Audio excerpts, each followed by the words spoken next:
What's going on, craft beer lovers? This is Craft Christian here. Tonight, I'm going to be reviewing the 903 Brewers Home School Stout. I've never had anything by this brewery. It is in Texas.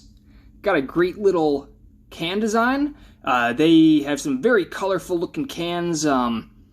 Not all of them are quite as cartoonish as this one, but you know, they like the bright colors and kind of a playful attitude. I'm already getting that playful sort of vibe, like they're having fun with what they're making.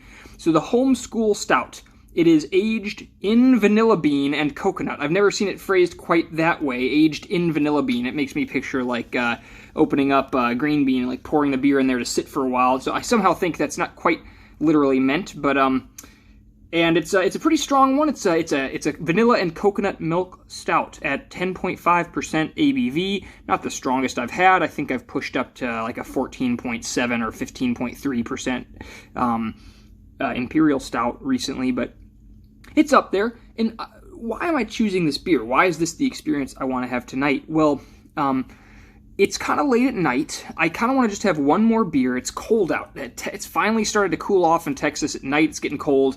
And I think these thick, sweet pastry dessert stouts, high ABV, they're pretty great for just sipping for the rest of the night until you are ready to go to bed. So there's some interesting stuff about this label. I just want to look a little more into it, read the fine print, as it were. And it says, with this delicious 903 pastry stout in hand, it's time to go study some biochemistry. Home School is an imperial stout boosted by additions of vanilla and coconut, a real teacher's pet if you ask us. An inviting aroma emanating from this beer's dark brown depths will lead you into its pool of bittersweet roasted malts, creamy coconut, and sweet vanilla. Nerd out over your latest stout in a virtual study session with all your favorite classmates. And they do recommend glassware. I don't have any fancy glasses. Probably can't even see that. They recommend, I don't even know what that thing's called. That's the big tulip-y thing. I don't know. And it also recommends pairs with magic bars, cookies and cream ice cream, and video chats. I'm not quite sure what a magic bar is. I know what magic cards are. I don't know. I know what a cereal bar is. If you want to check out their website, go right on ahead. You know, it's kind of cool to scroll through their beers. It's pretty easy to get a sense of what they're doing. So this is a real small brewery, as far as I can tell, very small. 903 Brewers. It's in Sherman, Texas. I don't know that I've ever been to Sherman, but I can tell you right now it's probably not the biggest town in Texas. It looks like the nearest big city is probably Dallas and Fort Worth. Don't quote me on that. I'm just kind of glancing over some of my early research, and like I've said before, I don't usually do a whole ton of research on a brewery until I'm sure I like their beers, only because, you know, well, I'll learn about them if I'm interested in them. If I want to keep coming back, I want to know more about their culture and who makes the beer and, you know, stuff like that, and learn even with the setting, like where is their brewery placed? What's it look like? I like to know that stuff if I like the beers they make.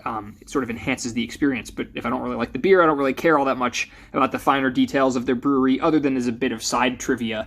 And honestly, my head is cluttered with a gajillion trivial facts at this point, so I don't need to put a bunch of more in there. Anyway, is there anything else I want to say about this? A can date? Pretty hard to make that out if that's indeed a can date. I really cannot tell what that says. It's almost illegible. But no, I think it's about time to crack it open and try this bad boy out. What am I expecting? One last note also, about the label. You probably can't see it at all, but there's some little words going across. It says arithmetic, science, reading, history. So they're just kind of a nice little detailed label. And yeah, like I said, give me a playful feel. So I think this is going to be a pretty good late night dessert stout. I wouldn't have said no if the ABV was even a little bit higher. So let me get this sucker open and let's pour it. We'll see how it goes from there. Okay. Ooh, that's a real crisp sounding. Oh, crap. Fizzing over. Real fizzy one. All right, I'm going to pour it. Excuse me. I'm going to pour it. I'm going to get a quick photo, and then we'll get into the review, okay? Let's take a look at this guy, this bad boy. Yeah, real dark brown, not black, I wouldn't say. Okay, pretty. I'll be back. Well, I was not gone for more than a moment or two, Frank, honestly. the head is just completely gone. I mean, it just fizzed up and vanished.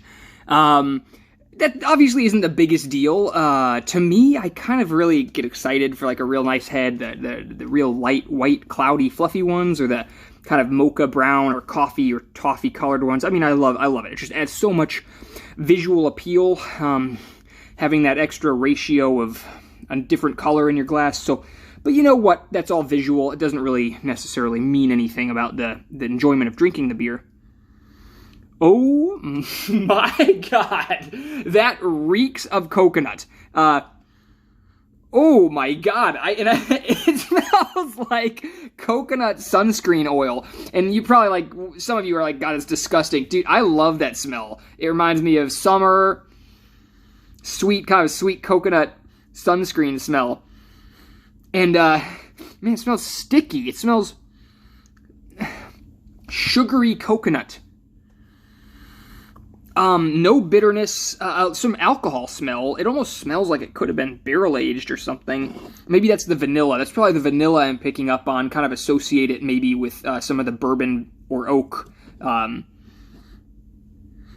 So, man, when I open this thing, I just noticed a little bit of it, no, let me fix that. Sorry, a little bit of it spattered across some stuff it shouldn't. But we're fine. So, I guess let's give it a taste. So far, I'm like, what have I gotten myself into? It smells like a coconut cake or something. All right, let's see how it goes.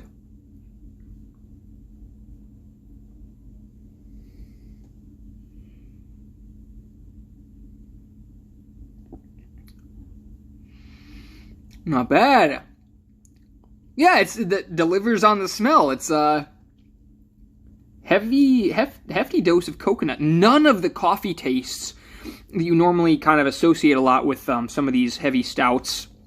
Almost no coffee taste at all. Nothing resembling coffee. It's vanilla and coconut with some like alcohol, like kind of boozy taste. Not the most boozy at all. 10%. It's kind of what you'd expect if you've had a few of these. It's like it's boozy, but it's not the booze of a 14%. It's much, much more in the mid to the background, that alcohol. It just smells good. It's gonna be a love-hate for a lot of people. I think you're gonna love it or you're gonna hate it for anyone who is giving it a chance.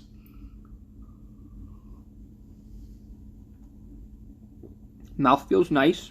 The mouth feels good. It's nice and rich, kind of luxurious, silky feeling. Not real foamy, not real fizzy, of course, you can tell, and that's probably for the best. Yeah, like I was saying, I might like the visual appeal of a nice puff of head on top, but right now I'm thinking it's probably better that this is not supremely carbonated. It just wouldn't fit. It's better with, it's definitely still feels fresh, and, you know, there's carbonation in it, but it's not flat.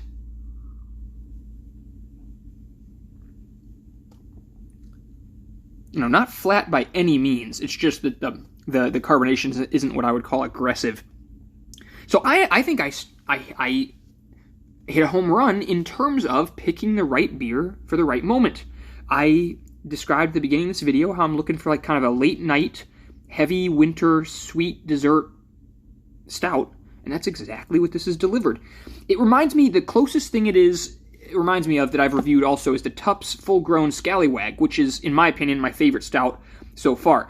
This is much simpler and less complex than that, which kind of keeps it on the second tier rather than the top tier. It's a little more obvious with what it's doing. Like the coconut is much more dramatic than the Tupps was, and there's less nuance. But then again, the Tupps one was barrel-aged, if I remember right, so like that just is cheating. You can't compare a barrel-aged stout to one that wasn't barrel-aged, so, you know, this is very good, and I've talked in several other videos of my first tier stout, and then like second tier, and then maybe stuff. So on the first tier is really the only thing right now is the Full Grown Scallywag by Tupps, and also maybe the Lion's Share, which is like a anniversary imperial stout by Lakewood Brewing, which I haven't reviewed yet, but I have one more, and that thing is special. That's one of those like nutso 15%. Aged in special barrels anniversary. So those two are my top tier stouts. This is going to sit on the second tier, which is not meant as it's just, they're still excellent. I would recommend these to anyone who wants to try some cool imperial stouts. So the 903, the 903 Imperial Home School Stout, vanilla and coconut milk stout. Definitely put my stamp of approval on this one. I feel like I picked the perfect beer for tonight. And so go out and support 903 Brewers if you can get your hands on them, or whatever other small local brewery is near you. Go support them, and leave me a comment if you have had anything else by 903, if you have any thoughts on this stout or any other stouts you would like me to try. You can tell I'm kind of into these high ABV, late-night Imperial dessert stouts. I mean, that is stuff I like for sure. Subscribe to the channel. Let me know what kind of content you like best. And go find me on Instagram too. It's at Craft Christian Reviews, and I take some goofy pictures that are kind of fun. So go find me over there and let me know what you're interested in. So enjoy whatever you're drinking for the rest of the night, and stay safe. I will see you in the next video.